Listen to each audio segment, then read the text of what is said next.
5분 뚝딱 철학의 김필령입니다. 고대 그리스의 제논이라고 불리는 사람이 두 사람이 있습니다. BC 4세기경 여기에 있는 엘레아 출신의 제논하고 BC 3세기경 키티온 출신의 제논입니다.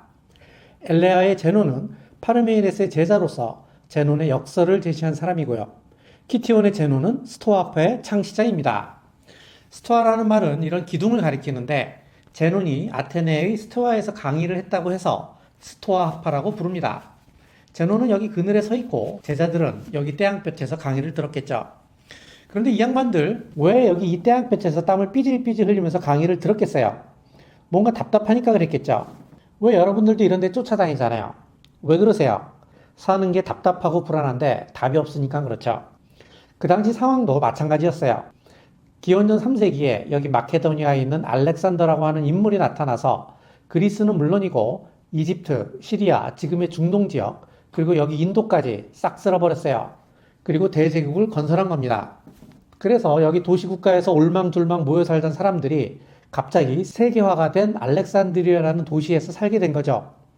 그런데 물질적으로는 윤택해졌는데 경쟁도 심하고 먹고 사는 것도 만만치가 않은 겁니다. 그러니까 사람들이 이런 데 몰려들었어요. 도시국가가 붕괴하고 정신적으로 공황 상태에 있던 사람들의 마음을 제논이 사로잡은 거죠. 이런 데 가면 무슨 얘기들 하죠?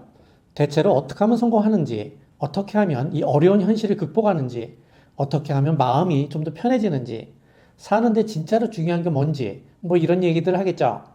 당시도 마찬가지였어요. 제논이 여기 스토아에서 어떻게 살아야 하는가에 대해서 이야기를 했고 여기에 사람들이 몰려들기 시작한 겁니다. 그렇게 해서 나타난 사상이 바로 스토아 사상입니다.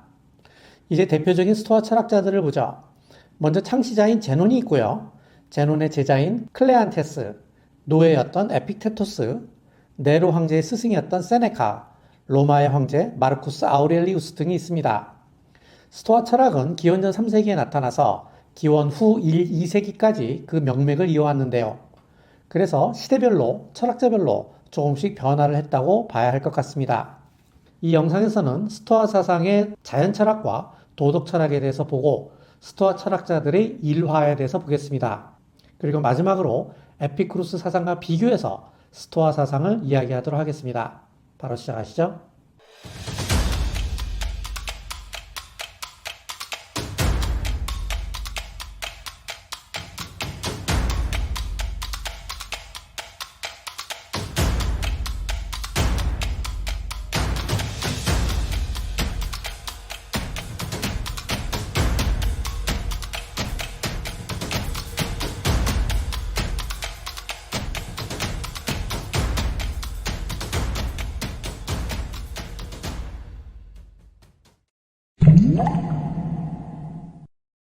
스토아파의 자연 철학의 특징을 세 가지로 꼽을 수 있습니다.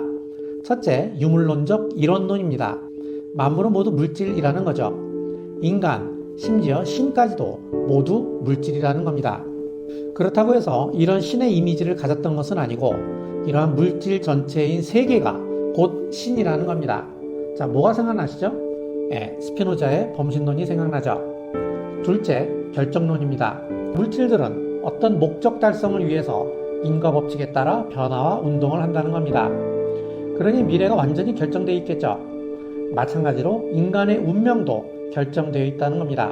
스토아의 자연 철학에서는 아리스토텔레스의 목적론적 세계관과 근대의 인과론적 세계관의 모습을 볼 수 있습니다. 셋째, 로고스 사상입니다. 세계의 만물, 인간, 신은 하나의 로고스, 이성, 원리에 의해서 모두 연결되어 있다는 겁니다. 그래서 스토아 사상을 정리하면 이렇게 됩니다. 세계에 존재하는 만물은 모두 물질이며 이러한 물질들은 어떤 목적을 가지고 로고스에 따라서 변화와 운동을 하며 이 세계 전체가 바로 신이다. 스토아의 이러한 결정론적 자연 철학으로부터 도덕 철학이 나옵니다. 세계는 하나의 연극인데 여기에서 신이 바로 감독이고 로고스가 시나리오이며 인간이 배우들이라는 겁니다. 내가 맡은 배역이 행운의 주인공 신데렐라일 수도 있고 비극의 주인공 햄릿일 수도 있죠. 하지만 대부분은 지나가는 행인들, 전쟁터의 병사들, 시체들일 겁니다. 설령 그렇다고 치더라도 내 배역이 정해진 이상 애들이 저기 피지 말고 시나리오대로 살다가 가라는 겁니다. 모히또 가가지고 몰디브나 한잔 하려니까 왜냐하면 배우가 시나리오를 바꿀 수 없다는 거죠. 저 넣으라고. 그러니 배우들은 자신들의 시나리오를 받아들여라, 자신들의 운명을 받아들이라는 겁니다. 배우는 기쁨도 연기하고 슬픔도 연기하고 두려움도 연기하고 질투도 연기하죠. 그렇다고 해서 배우가 정말로 기쁘고 슬프고 두렵고 질투할 필요는 없습니다. 연기는 연기일 뿐 진짜로 그런 정념에 빠질 필요는 없죠. 그러한 불필요한 정념에 빠지는 것은 어리석은 짓이라는 겁니다. 이처럼 모든 정념으로부터 벗어나서 항상 초연하고 평정심을 잃지 않는 상태를 아파테이아라고 합니다. 스토아 사상이 이렇게 비관적이고 체념적이기만 하면 2000년이 지난 지금까지 우리가 스토아 사상에 대해서 이야기할 이유가 없겠죠. 이제 스토아 사상은 덕에 대해서 이야기를 합니다. 스토아 사상에서 덕은 시대마다 조금씩 변해왔기 때문에 굉장히 넓은 개념이라고 볼 수 있습니다.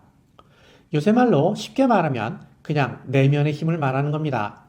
불굴의 의지를 통해서 의무에 충실하고 자신을 절제하고 유혹에 빠지지 않으며 세상사의 일이 일비하지 않고 그러면서도 타인에 대해서는 자비심과 동포애를 가지는 것, 그것이 바로 덕이라는 겁니다. 그래서 스토아 철학자들의 강인한 의지를 보여주는 많은 일화들이 있는데요. 에픽테토스는 노예였다고 합니다. 그렇다고 막리라는 노예는 아니고 회계관리도 하고 선생도 하는 노예들이 있었다고 합니다. 그 당시에는. 아마 그런 노예였겠죠. 에픽테토스는 결코 화를 내는 법이 없었다고 하는데요. 하루는 주인이 그를 화나게 하려고 다른 사람들을 시켜서 그의 다리를 비틀었다고 해요. 그러자 에픽테토스는 아이고 그만하세요. 계속 그러면 다리 부러져요. 라고 말했다고 합니다. 주인이 더욱 열받아서 다리를 더욱 세게 비틀라고 했고 결국 다리가 부러졌다고 합니다. 그러자 에픽테토스는 아이고 겉봐요. 내가 부러진다고 하지 않았어요. 라고 말했다고 합니다. 에픽테토스가 절름발이었기 때문에 생긴 일화겠죠. 그리고 스토아 철학자들은 죽음에 대해서도 초연한 태도를 보여왔는데요. 제노는 독배를 마시고 죽음을 의연히 맞이한 소크라테스를 매우 존경했다고 합니다. 제논도 자살을 했는데 썰에 의하면 제논이 죽음아 무엇 때문에 나를 부르냐 내가 갈게 라고 하면서 스스로 숨을 참고 자살을 했다고 합니다. 저도 한번 해봤는데 전 1분밖에 못 참겠더라고요.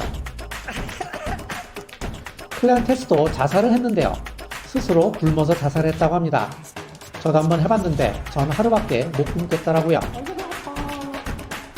네로의 스승인 세네카는 네로한테 숙제를 너무 많이 내줘서 네로로부터 자살하라는 명령을 받고 동맥을 끊고 욕조에 들어가서 죽었어요. 강요된 자살을 했죠.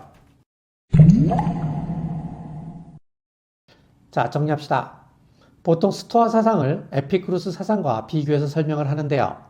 그래야 스토아 사상이 보다 선명하게 보입니다. 먼저 에피쿠로스 사상과 스토아 사상의 공통점을 봅시다. 두 가지가 있는데요.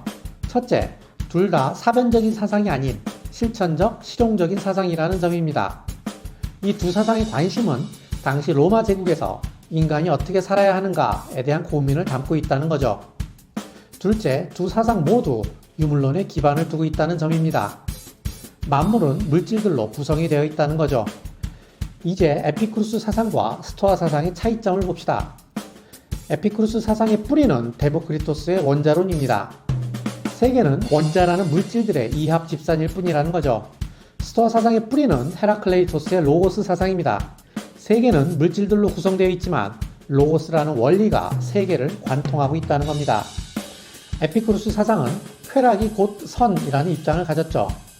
하지만 과도한 쾌락은 고통이기 때문에 절제를 강조했습니다. 반면 스토아 사상은 쾌락은 물론 모든 정념으로부터 벗어나야 한다고 했습니다. 그러면서 덕을 강조했죠. 에피쿠로스 사상은 작지만 고통이 없는 지속적인 쾌락을 느끼는 상태인 아타락시아를 지향했고, 스토아 사상은 어떤 것에 의해서도 마음이 움직이지 않는 부동심의 상태인 아파테이아를 지향을 했죠. 굳이 비유하자면 에피쿠로스적인 삶이란 바쁘고 각박한 도시 생활에 찌들어 살다가 세상사와 인연을 끊고 시골로 내려가서 작은 행복에 만족하는 안빈낙도의 삶이고, 스토아적인 삶이란 바쁘고 각박한 도시 생활이지만 이건 나한테 아무것도 아니야, 내가 누군데 라고 하면서 존버하는 정신승리의 삶이라고 볼 수 있습니다. 간단히 말해서 에피쿠로스 사람들은 고통을 피하는 쪽을 선택한 거고, 스토아 사람들은 고통을 고통이 아니라고 정신승리하는 쪽을 선택한 겁니다. 아무튼 두 사상 모두 쾌락이 결국은 고통으로 이어진다라고 생각했던 점에서는 동일하다고 볼 수 있습니다. 에피쿠로스 사상은 쾌락이 곧 고통이기 때문에 최소한의 쾌락으로 행복을 갖추려고 했고요. 스토아 사상은 쾌락이 고통이라는 것을 알기 때문에 덕과 절제라는 또 다른 종류의 쾌락을 통해서 행복을 얻으려 하지 않은가라고 생각을 합니다. 여러분의 생각은 어떠세요? 에피쿠로스적인 삶과 스토아적인 삶, 둘 중에 하나를 선택하라면 어떠한 삶을 선택하시겠습니까? 여기 가서 설문조사를 한번 해주세요.